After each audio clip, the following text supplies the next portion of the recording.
Bonjour, je m'appelle Paul Le Colonnier, j'ai 22 ans et aujourd'hui je suis venu ici pour vous parler de ma passion de la musique, plus particulièrement du mix sur vinyle.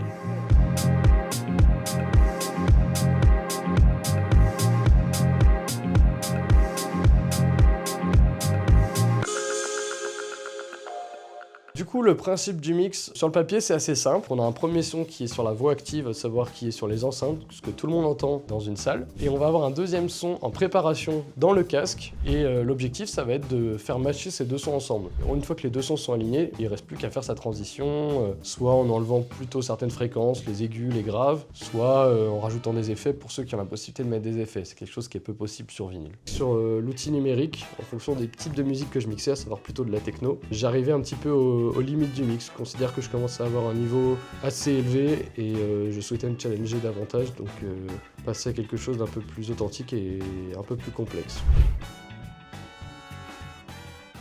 Je choisis vraiment de ce qu'on fait avec la musique, on sent la vitesse de la musique à travers ses mains, à travers son oreille surtout, ça fait beaucoup travailler. Et voilà, c'est ce qui m'a le plus plu dans le vinyle.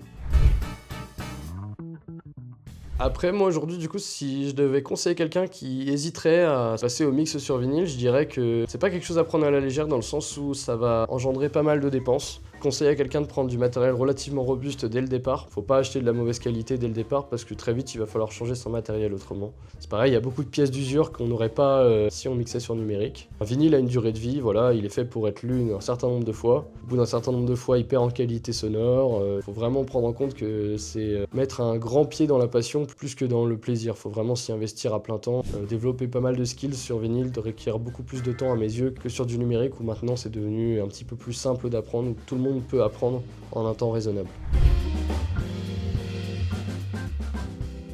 Les artistes d'aujourd'hui qui m'inspirent, il y en a assez peu. Moi, je suis plutôt influencé par l'ancienne scène, à savoir des Stoned Guys, des DJ Paul, des vieux artistes en fait, plutôt de fin des années 90, début 2000. Des gens qui mixaient sur vinyle déjà à l'époque et qui mixaient du coup du style de musique dont moi j'ai de l'appétence, à savoir l'hardcore et la gabber. Des très vieux styles issus principalement des Pays-Bas, de l'Allemagne, l'Italie, etc.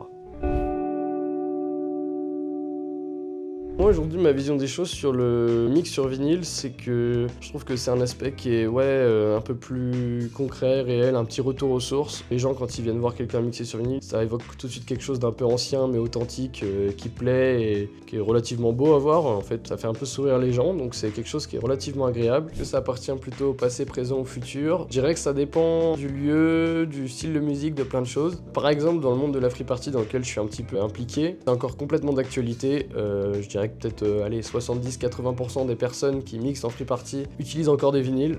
Après, si on regarde partout ailleurs, en festival, en boîte de nuit ou quoi, c'est quelque chose qui se fait très peu. Là, je dirais que ça appartient un peu plus au passé, mais c'est tout à fait normal. C'est souvent des prestations plus longues. Finalement, les DJ d'aujourd'hui, je pense, veulent un petit peu moins se prendre la tête. Et maintenant, ils ont un outil, donc pourquoi s'en priver? Ça, je peux tout à fait l'entendre. Après, le futur du vinyle, je dirais que dans les free parties, ça continuera d'exister. Dans quelques festivals, ça continuera d'exister, mais surtout dans le monde de la techno, du reggae et de la dub. Des milieux où le vinyle est encore bien ancré. Mais après, dans plein d'autres styles de musique, il n'y aura pas pérennisation du vinyle. Donc si demain je devais apporter 3 vinyles avec moi sur une île déserte pour faire bouger les derniers survivants, je m'inspirerais des 3 styles de musique que j'aime le plus écouter. Je dirais en premier lieu celui-ci, donc c'est Tonton du Bled de 113. J'irai finir mes jours là-bas, 504 breaks chargés, allez, montez les neveux. Donc un vieux groupe de rap pour le coup. Et pour moi ça évoque un peu l'essence même du rap en France, donc du coup...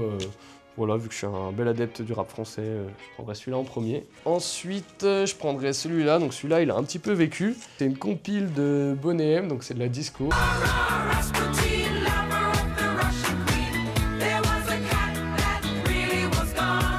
Bon, ça c'est quelque chose qui donne le sourire à tout le monde. La disco ça me fait kiffer. Ensuite, je prendrai celui-là, donc c'est le 3e style de musique que j'écoute le plus, à savoir la techno.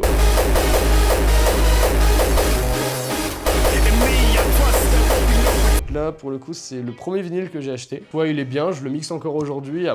Après mûre réflexion, c'est pas l'achat le plus intelligent, c'est pas les musiques que j'écoute le plus encore aujourd'hui, mais pour l'histoire, c'est le premier que j'ai acheté, donc voilà.